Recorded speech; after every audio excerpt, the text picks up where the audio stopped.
College life পার করে আসছি। College লাইফে দেখছি ভাই, যেসব স্টুডেন্টরা খুব ইও ছিল। ইও মানে কি জানো? ইও মানে হচ্ছে যে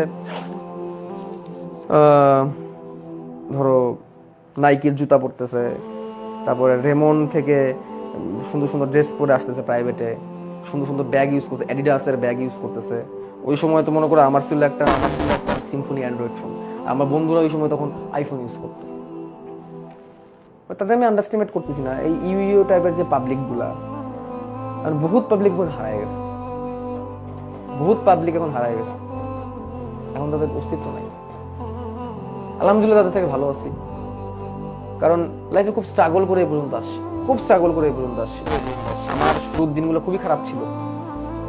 আমার এমনও হয়েছে আমি নিজে প্রাইভেট পড়ছি, সেই প্রাইভেটের টাকা দিছি, আমি নিজে প্রাইভেট পড়ায়, এরকমও হয়েছে। কারণ আমার কলেজ লাইফে আমার আম্মুর ক্যান্সার ধরা পড়ে ওই সময় আমার কলেজ লাইফে। তো ওই সময় তো আমার ফিনান্সিয়ালি খুবই একটা ক্রাইসিসের মধ্যে দিয়ে গেছিলাম আমি তখন। মানে পুরো আমার মা ছিল সিঙ্গেল মাদার, তো সিঙ্গেল মাদার হিসেবে তার কিন্তু জব করে তার সংসার চালানো লাগতো। তো ওই মুমেন্টে আম্মু যখন ক্যান্সার ধরা পড়লো, তখন তো আম্মু জবও ছেড়ে দিল। তো পুরো আমার নিজের পড়াশোনার পুরো ব্যাপারটা আমার উপর এসে পড়লো। তো ওই দিনগুলো খুব দেখে পার করে আসছি। এবং লাইফে একটা জিনিস সবসময় বুঝতাম যে আর কিছু হোক আর না হোক পড়াশোনা করতে হবে, ঠিক আছে? আর কিছু হোক আর না হোক পড়াশোনা করতে হবে, পড়াশোনা না করলে কিছু করতে পারবো না জীবনে। এবং এমন এমন দিন পার করছি জানো, আমার এখনো মনে আছে। মা বাবার কথাটাই কেন তুললাম, কারণ মা বাবারা তোমাদের জন্য অনেক কিছু করে। তোমার মা বাবারা দেখতেছে কি তুমি মোবাইলে বসে বসে কি করতেছো, ক্লাস করতেছো, তোমার আম্মু বোন যেটা দেখতেছে, তারা কিন্তু জানতেছে না তুমি ক্লাসের মধ্যে কি করতেছো। ঠিক আছে, তুমি ক্লাস করতেছো নাকি গার্লফ্রেন্ডের সাথে ক্লাস করতেছো, নাকি তুমি উল্টাপাল্টা কমেন্ট করতেছো, এগুলো কিন্তু তোমার আব্বু আম্মু কিন্তু বুঝতে। তোমার আব্বু আম্মু কি বুঝতে, আমার ছেলে মনে হয় এভাবে করে কি করতেছে, এভাবে করে ক্লাসই করতেছে বসে বসে। ঠিক আছে, আমার এখনো পর্যন্ত সেই দিনটার কথা মনে পড়ে যখন আমি অ্যাডমিশনে কোচিং করব। এই সময়ে টাকার অনেক অভাব, ক্যান্সারের ট্রিটমেন্টে আমার অনেক টাকা খরচ হয়ে গেছে, যেহেতু বাবা নাই। তো কোচিং করতে হবে, ফর্ম টম তুলতে হবে অনেক কিয়া। তো আমার বয়সে মারা গেছিলেন আমার বাবা। তো আমাদের ফ্যামিলির জন্য আসলে এমন বেশি কিছু রেখে যেতে পারেন নাই, মাত্র 38 ইয়ার্স বয়সে মারা গেছিল আমার আব্বু।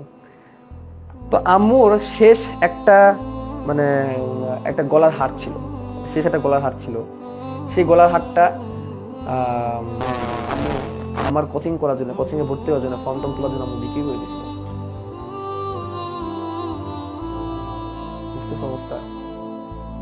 এবং আমার আম্মুর আগে কানের গলার যেগুলো ছিল এগুলো একবার চুরি হয়ে গেছিল, একটা মাত্র টিকে ছিল গলার একটা হার, সেটাকে ওই সময় 18,000 টাকা দিয়ে 2016 সালে 18,000 টাকা দিয়ে ওই সময় আম্মুর গলার হারটা বিক্রি করে দেয়।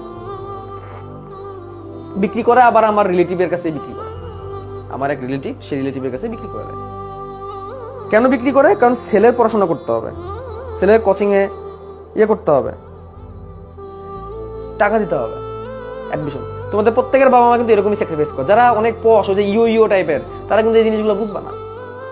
তারা, আমি জানি এখানে যে 30,000 স্টুডেন্ট আছে, 24,000 স্টুডেন্ট আছে, প্রত্যেকের মধ্যে ম্যাক্সিমাম হচ্ছে মধ্যবিত্ত বা নিম্ন মধ্যবিত্ত, আমি এটা জানি, বহুদিন ধরে পড়াই। তো এই সিনারিটা অনেক ফ্যামিলিতেই আছে, এই সিনারিটা আছে। তো তারপর তো ধরো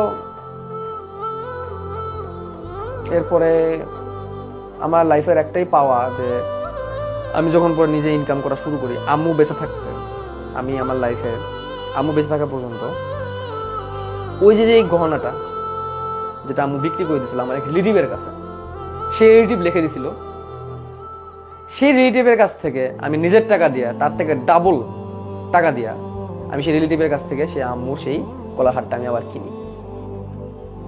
কিনে তারপর সেটা আমি আমার আম্মুকে দিই।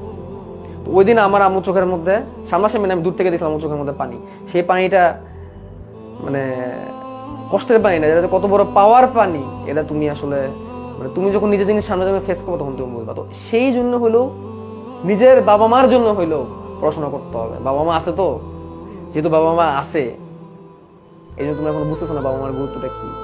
বাবা মা যখন থাকবে না তখন বুঝবা। বাবা মার জন্য হলো, নিজের জন্য পড়াশোনা করতে ইচ্ছা করে, নিজের জন্য ভালো লাগে না কিছু না, বাদ দাও, নিজের জন্য না, বাবা মার জন্য। এই জীবনে সব থেকে বড় কষ্ট হচ্ছে, এই জীবনে সব থেকে বড় কষ্টদায়ক জিনিস কি জানো?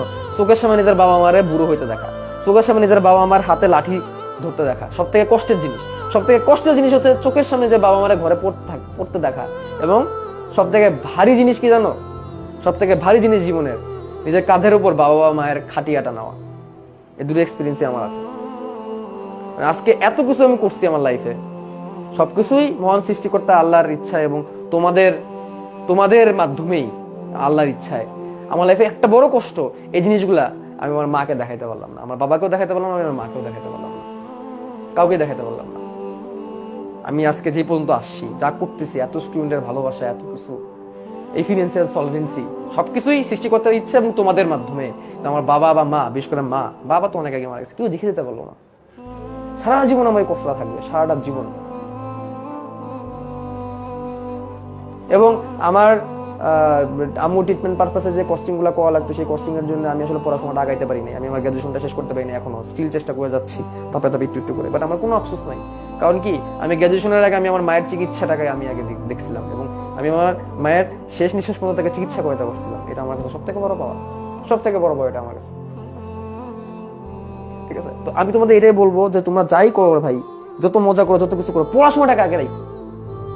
এখন তোমার শেষ সময় আছে, তোমাদের এখন পড়াশোনা করতে হবে। তোমরা এখন খুবই একটা ক্রিটিক্যাল একটা মোমেন্টে তোমরা এখন আসো। তোমাদের এখন মেইন কাজ হচ্ছে পড়াশোনা করা। ফাউল সবকিছু বাদ দিতে হবে, সবকিছু বাদ দিয়ে দিতে হবে, পড়াশোনা করতে হবে। তোমাদের এখন একমাত্র কাজ হচ্ছে পড়াশোনা করা। ভাই বহুত সময় পাবা অনেক কিছু করা, কিন্তু তোমার মা বাবার মুখে হাসিটা তুমি যদি দেখে যেতে না পারো, তাহলে কিন্তু কোনো কিছু দেওয়ার লাভ নাই। এবং সেটা কিন্তু উপযুক্ত সময় এটাই। জাস্ট একটু চিন্তা করো, একটু চোখটা বন্ধ করে, আমি তোমাদের 1 মিনিট সময় দিলাম, 2 মিনিট সময় দিলাম। এই 2 মিনিট সময় একটু চোখটা বন্ধ করে চিন্তা করো তো, তুমি A+ পাইছো, তুমি HSC তে A+ পাইছো, গোল্ডেন A+ পাইছো, এবং সেই মুমেন্টে তোমার বাবা মার চেহারাটা কেমন? চোখটা বন্ধ করে 1 মিনিট ইমাজিন করো, 1 মিনিট।